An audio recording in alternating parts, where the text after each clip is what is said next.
So I finally got to watch every episode of X-Men 97, and it was something special for sure.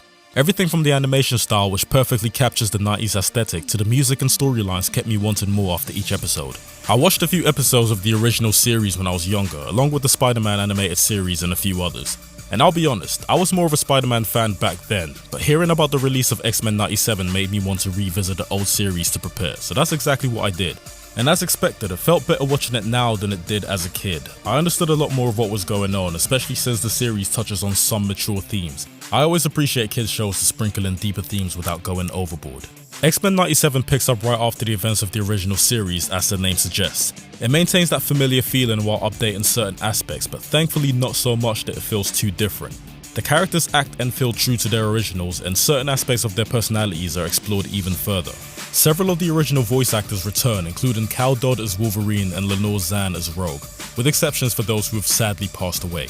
They do a great job reprising their roles. It's only right that I give a shout out to the new voice actors who have done an excellent job capturing the same energy as the originals.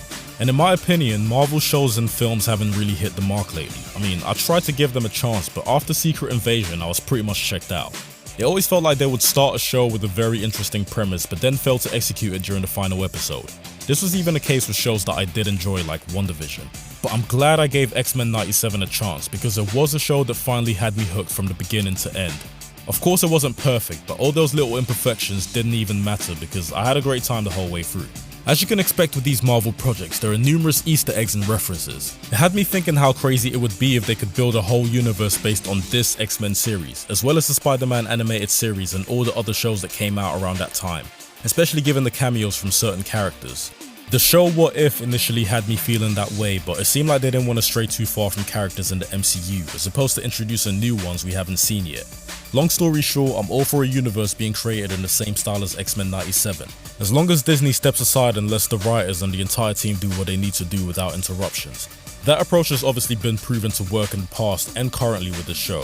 Speaking of which, the main man behind the project, Bo DeMeo, was fired for reasons that the public doesn't know yet, at least at the time of making this video. Hopefully it wasn't anything too major because it would be a huge shame to lose such a pivotal part of the creation of this series. Obviously not to discredit the animators and composers and the rest of the team. DeMeo was really interactive with fans during the release of each episode, answering questions and giving clues and hints about where certain story beats were inspired from. Without spoiling anything, of course. A lot of fans seemed very appreciative of how responsive he was. Not to worry though, because he did have quite a significant role in the second season, and that's something that he stated himself. But I still hope it's just as good, if not better than the first. It's clear he was a huge fan of the original series and definitely did it justice in my opinion. I'm very curious to see where things lead in the next season, especially judging by how things ended in the final episode. There were certain moments within the series that hinted at events occurring in the MCU. Although I am skeptical, for obvious reasons, I am curious to see how it all ties together. And hopefully we can get more from this universe, as far as animation, because I don't want it to just be the what if side of things. I want to actually see a whole universe built from the Spider-Man side of it, Hulk, Fantastic Four, and just everything in general. It would be great. And I'm sure I'm not the only one that agrees with it.